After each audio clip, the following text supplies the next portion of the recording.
Okay na po sa una. Kaso lang, tinamaan sa leeg po eh. Kaya nagpag-iwang-giwang tsaka yun, dead on arrival po.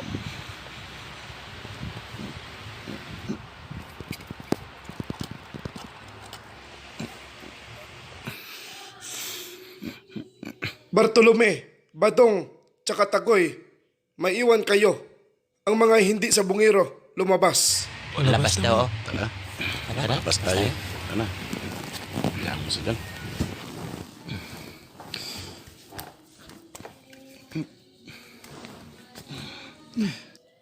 What the fuck?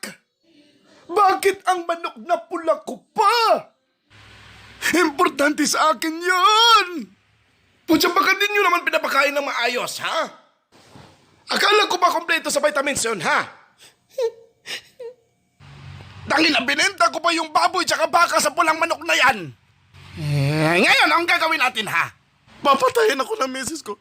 Manalaman niyang wala na ang pera. May bibi pa naman, boss. Baka pwede natin pang sabong.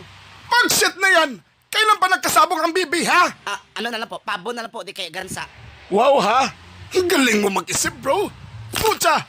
Mas bobo pa sa bobo, lintik. Hindi niyo ba alam kung gaano kaimportante sa akin ang manok na pula na yan? Pinalaki ko, binihisan, pinakain, nilagyan ng pampers, lahat na! Halos hindi ako makatulog para mabantayan ko lang ang pagtulog niya.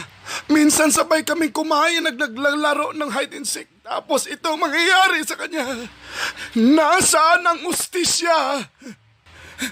Pag ako ang nainis, ipapablatir ko lahat ng kumontra sa manok ko.